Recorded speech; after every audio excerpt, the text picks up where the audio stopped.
Alright guys, I just wanted to show you quick how to cut out your doors and windows when you get all your walls and everything set up in SketchUp.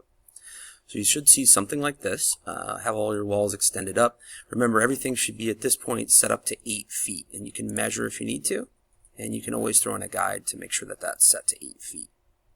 The next step is to take a quick look at your traced plan, and you'll see that the windows should be marked here. If they're not shaded dark enough, take a second to shade in the walls and leave these white boxes so we'll be able to locate them. Some plans have lots of windows and some just have a few.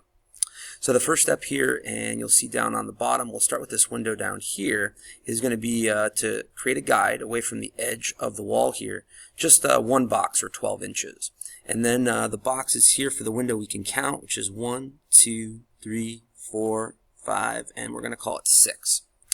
So we're going to first create some guides to get you started to figure out how you can actually locate all the doors and windows. The first thing you're going to want to do is create a guide from the bottom of the wall.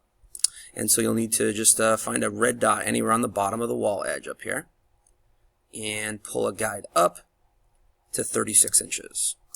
And that's going to set for us the bottom of the window sill that should be right around your waist. Next we'll pull a guide down from the top. And again, we're just finding a red dot here. Make sure it's in the blue axis. Make sure that the line turns blue, and that means that you're going down instead of out or forward.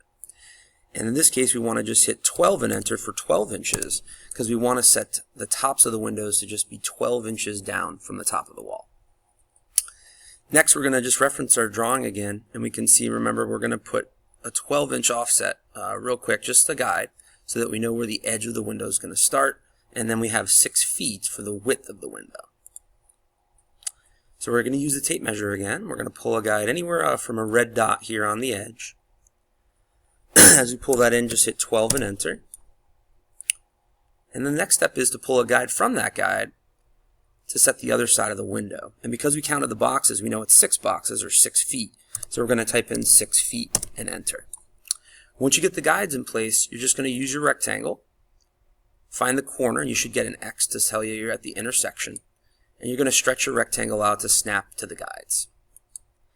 Once the guides are set, you have 2 options to cut through the surface. You're going to use the push-pull, but you're either going to push through the surface and then infer or point at the top edge here, the opposite side of the wall that we're trying to cut through, and that'll confirm your cut every time. The other option that you have is, because we know all of our walls are 8 inches, you can push in and hit 8 and enter, and it should instantly cut out that shape for you. All your walls, all your windows will work the same way. So just make sure to mark them with the guides and draw your shape so you can cut them out. The doors will be the same, except for they're going to extend all the way to the floor.